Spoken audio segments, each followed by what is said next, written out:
Indeks Pembangunan Pemuda. Pernah dengar? Kalau belum, coba simak video ini sampai selesai ya, karena ini ada hubungannya dengan kamu, milenial Indonesia.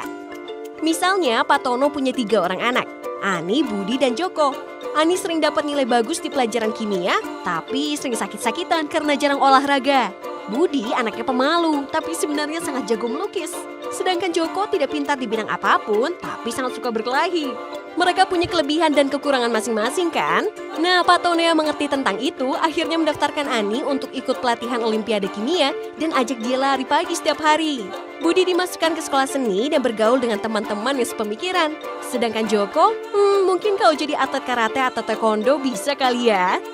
Sekarang kita bayangkan pemerintah Indonesia sebagai bapaknya dan seluruh pemuda di 34 provinsi di Indonesia sebagai anak-anaknya.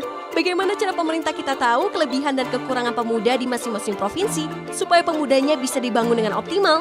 IPP solusinya. Ada banyak aspek yang jadi poin-poin di IPP yang berisi data yang menjelaskan kondisi aktual pemuda di tiap daerah. Ada poin pendidikan, kesehatan dan kesejahteraan, hingga kesetaraan gender dan diskriminasi.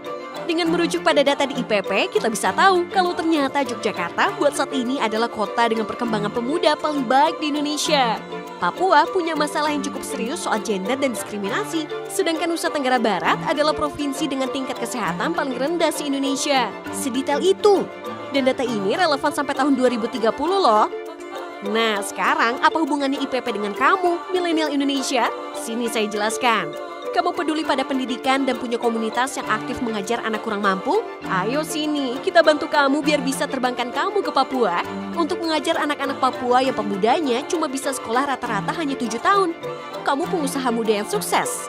Ajarin dong pemuda di Maluku yang penganggurannya paling gede, biar mereka bisa membentuk lapangan kerja mereka sendiri. Atau kamu prihatin dengan kasus penyalahgunaan narkoba yang ternyata paling gede terjadi di Jawa Barat. Yuk sekalian bikin gerakan masif untuk memberantas narkoba di sana. Dengan adanya IPP, pemerintah kita bisa bikin program yang lebih tepat sasaran untuk pemuda Indonesia.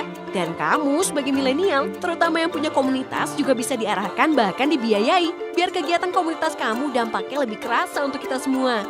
Sayang kan pemuda Indonesia itu komunitasnya sampai 6 ribuan loh. Kalau bikin kegiatannya sendiri-sendiri mulu, Indonesia kapan majunya?